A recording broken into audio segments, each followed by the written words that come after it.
El contenido proporcionado en este podcast tiene fines informativos y educativos únicamente. CAP Medical presenta.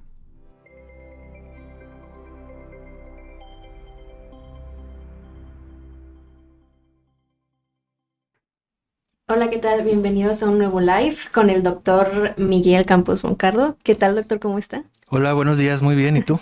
Muy bien, muchas gracias. Hoy tenemos pues un tema muy especial. Si puede repetirlo, doctor, por favor. Sí, hoy vamos a hablar de la talasemia y la drepanocitosis o anemia por células falciformes. Muy bien. Bueno, hablando un poquito antes de que entráramos al live, me comentaba que son de un grupo muy específicos. ¿Podríamos empezar por qué es la talasemia y qué es la anemia por células falciformes? Sí, mira, ambas enfermedades pertenecen a un grupo mayor de enfermedades que se llaman hemoglobinopatías. Ujú.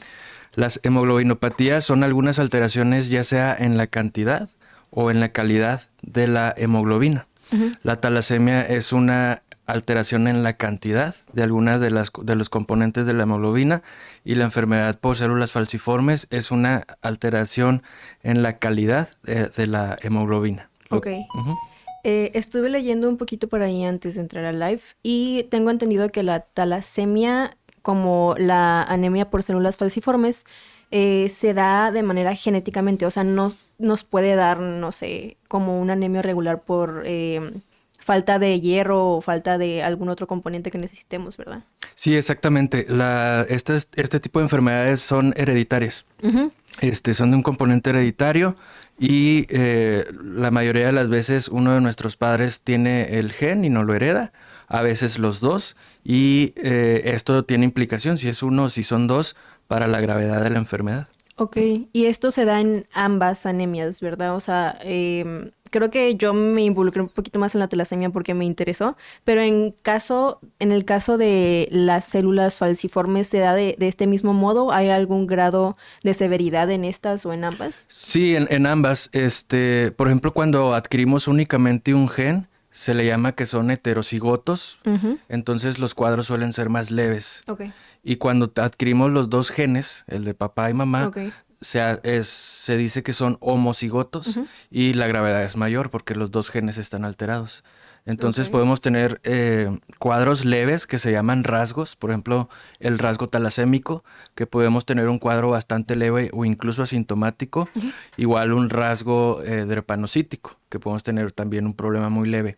O ya la talasemia mayor como tal, o la enfermedad por células falciformes específicamente. Ok, y en este caso que me dice que hay como varias severidades, y es pues básicamente desde que lo tenemos una vez nacidos, ya sea por nuestros papás, ¿cómo nos podemos dar cuenta de que tenemos este tipo de anemia, ya sea talasemia o la célula falciforme, y cómo las podríamos diferenciar?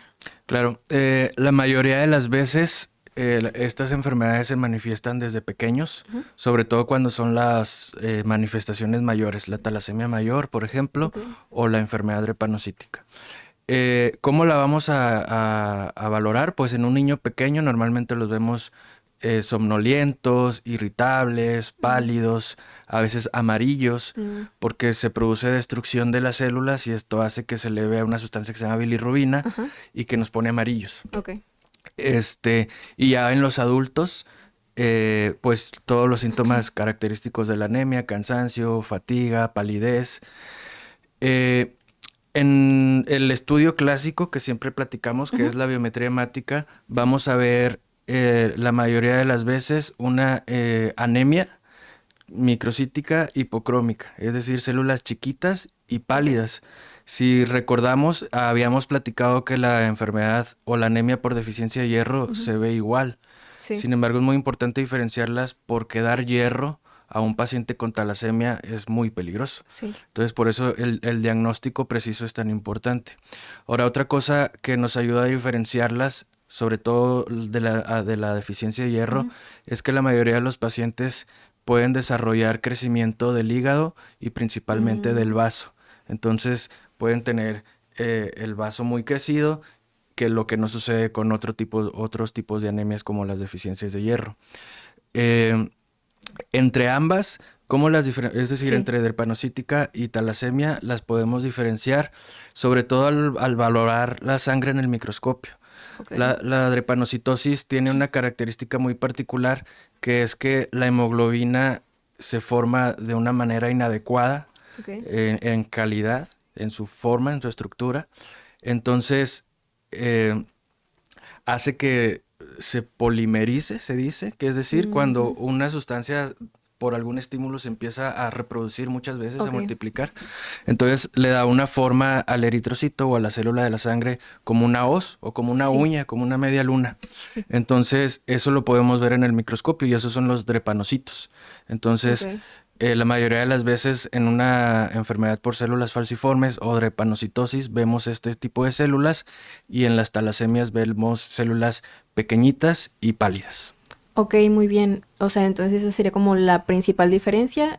Talasemia, falta de glóbulos de manera como genética y en las células falciformes, pues la forma del glóbulo rojo como cóncava, Como, ¿no? sí, como, Sí, exacto, cóncava, como una sí. hoz. Sí, la talasemia es, a lo mejor ahorita no lo expliqué más amplio, pero Ah, ok. es, la hemoglobina se forma de cuatro, Sí, es una proteína sí, sí, y sí. se forma de cuatro cadenas, Ujú. se llaman globinas. Entonces tenemos la hemoglobina normal, dos cadenas alfa y dos cadenas beta. Ok, Entonces la talasemia es que faltan o están disminuidas estas cantidades ya sea de cadenas alfa o cadenas ok. beta. Entonces podemos tener alfa talasemia, es decir, que no se forman las cadenas alfa normales, y Ujú. beta talasemias, que no se forman las cadenas beta normales. Sí. Entonces, muchas veces en algún estudio que hacemos, que al ratito platicamos de eso Ujú. si quieres, podemos ver la disminución de una cadena en específico o la ausencia y aumento de otro tipo de hemoglobinas como para tratar de compensar. Ok, ok, muy bien. Bueno, eh, aparte de diferenciarlas en ese sentido, eh, hay síntomas, ya hemos hablado de los síntomas de la anemia, pero ¿hay como alguna diferencia, ya sea en estas enfermedades a las demás anemias? Sí, sobre todo en la enfermedad por células falciformes, Ujú. tenemos cuadros muy característicos de dolor agudo. Ok. Esto es porque la forma de las células que te platicaba como una uña Ujú. pueden llegar a obstruir los vasos. Ok. Entonces se le llama episodios veno-oclusivos. Esto produce que pequeños infartos. Entonces hay Ok. disminución de oxigenación y hay infartos. Y esto puede ser en cualquier lugar, en músculos, en huesos, en corazón, Mm. cerebro, pulmones. Entonces son cuadros de dolor muy agudos y que son una emergencia y estos pacientes se tienen que Ok, ok. hospitalizar. Esto es más de la drepanocitosis. Ambas pueden tener alteraciones. Como te decía, en ambas hay un proceso que se llama hemólisis, es decir, se destruyen las células. Como no son adecuadas, Ya. en una la hemoglobina se precipita y se hace bolitas Ujú. adentro de los eritrocitos, entonces el vaso la destruye en la talasemia. Y en la drepanocitosis, pues la célula está mal hecha, Sí. entonces también se destruyen. Todas estas episodios pueden causar daños igual en sistema nervioso central, en corazón, en pulmones, en riñones, en hueso. La médula, como está viendo esta destrucción, la médula trata de compensar. Ujú. Entonces se empieza a expandir mucho las células rojas, pero son células Ok. rojas que no son funcionales, por Sí. decirlo de alguna manera, porque la hemoglobina no es la adecuada. Entonces se destruyen también, pero la médula ósea está como inflamada y eso también puede generar algunas alteraciones en los huesos. Ok. Entonces, si recordamos las anemias anteriores de Ujú. las que hemos hablado, pues estas sí tienen como que un cuadro mucho más aparatoso. Ok. Y en cuanto al tratamiento, ¿es similar, ya que es como un poco similar esta falta de glóbulos rojos o se diferencian? ¿Cómo podemos tratar ya sea la talasemia o las células falciformes? Ok, ambas tienen un tratamiento similar, pero sí Ujú. existen algunas diferencias. Ok. Lo principal y primero que nada es tratar de resolver la anemia. Ujú. Al resolver la anemia vamos a disminuir las complicaciones, vamos a disminuir los cuadros agudos de dolor Ujú. y obviamente vamos a mejorar la calidad de vida del paciente. Ok. ¿Y cómo lo hacemos? Principalmente con transfusiones. Ok. Muchos pacientes entran incluso a planes como programados de transfusión para tratar de evitar las complicaciones secundarias a estas enfermedades. Entonces, eso es lo principal.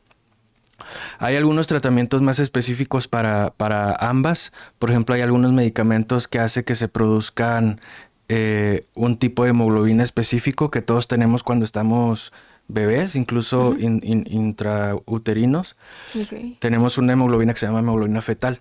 Esta es funcional, pero desaparece cuando vamos creciendo. Sí. Entonces damos un medicamento que hace que se produzca más esta hemoglobina y así suple la función de las hemoglobinas alteradas. Ok. Y ambas también pueden tener un tratamiento curativo que es el trasplante de médula ósea. Ok, muy bien. Tengo una pequeña duda. Me comentaba hace ratito que tiene diferentes severidades. ¿Estas transfusiones son para la severidad alta, para todas? O sí, esa es como mi primera pregunta. Y la segunda, que la podemos contestar un poquito más adelante, es para aquellas personas que a lo mejor no tienen la severidad tan alta en estas anemias, a lo mejor no sé si se requiera la transfusión o no, pero ¿hay alguna forma como de bajar estos síntomas? Entiendo que a lo mejor no puede ser por alimentación, o a lo mejor sí, porque pues si no nos falta ni hierro, ni proteínas, ni pues estas otras formas que nos pueden causar anemia, pues no creo que subiendo estos niveles nos vaya a funcionar. O sea, ¿cómo podríamos manejar entonces eso? Bueno, respondiendo a tu primera pregunta, de hecho las talasemias antes se clasificaban como leve o rasgo Ok. talasémico, intermedia y grave. Ahora es el rasgo talasémico y los pacientes dependientes de transfusiones y los pacientes no dependientes de transfusiones. Es Ok. como la nueva clasificación. Entonces, la mayoría de los pacientes que están en un cuadro severo, pues van a necesitar las transfusiones sí o sí. Ok. Porque esto, como te digo, resuelve los cuadros agudos. Sí. Igual con la drepanocitosis. Necesita la transfusión porque el paciente así va a oxigenar mejor y Ok. van a disminuir los cuadros venoclusivos. Y tu otra pregunta, la respuesta la mayoría de las veces es que no necesitan tratamiento. Como son los no dependientes de transfusión y normalmente las anemias no bajan de 9, Sí. el paciente se acostumbra. Haz de cuenta Ok. que el organismo se acostumbra a funcionar con hemoglobina de 9, que aunque sí es anemia, no es un cuadro tan severo y el paciente incluso a veces se da cuenta hasta que es adulto. De repente le hace una biometría y está raro y se empieza a estudiar y se descubre que tenía rasgo talasémico. Ok. Entonces, muchas veces no es necesario el tratamiento. Ok, muy bien. Eso lo encuentro como muy interesante. Bueno, producción me está diciendo que nos queda poco tiempo, entonces voy a aprovechar de una vez para poner aquí abajito, ya sea las redes sociales del doctor, también donde lo podemos encontrar para consulta y al igual pues el número de contacto por si tienen pues alguno de estos rasgos ya que los conocen, pues pueden ir con él a acudir a una consulta. Y pues sí, ahorita pues nos queda a lo mejor tiempo por una pregunta. ¿Hay a lo mejor algo que le podría dar recomendaciones a estas personas que padecen o que a lo mejor están viendo estos síntomas, que a lo mejor padecen de talasemia o de anemia por células falciformes? ¿Qué le podría decir? Sí, principalmente que acudan cuando tengamos este tipo de síntomas, la recomendación ideal es acudir a valoración con un hematólogo, porque como te comentaba ahorita, muchas veces la anemia de estas enfermedades se puede confundir clínicamente con deficiencia de hierro. Muchos pacientes a lo mejor están recibiendo hierro por un largo periodo de tiempo, aparte están requiriendo transfusiones y esto contiene mucho hierro. Sí. Y esto produce una sobrecarga de hierro muy importante que puede llevarnos a enfermedades cardíacas y hepáticas muy graves, incluso terminales. Ok. Por lo tanto, es muy importante que el diagnóstico de este tipo de anemias sea el correcto para que el tratamiento sea adecuado y evitar tratamientos que puedan, más que mejorarnos, pues empeorar completamente el cuadro. Entonces, la recomendación es, si tenemos una anemia persistente que tal vez no ha respondido al hierro, tenemos algún familiar que tenga estos síntomas y todavía no tiene un tratamiento específico, la recomendación es acudir con un hematólogo para que sea una valoración más precisa y tratar de llegar al diagnóstico y al tratamiento más adecuado para cada paciente en específico. Bueno, pues ya lo escucharon. Muchas gracias, doctor, por venir el día de hoy. Recuerden que este live es en colaboración con CAP Medical, entonces de nueva cuenta, pues si tienen alguno de estos padecimientos, recuerden acudir con un hematólogo y pues muchas gracias, doctor. Gracias a ti. Hasta luego.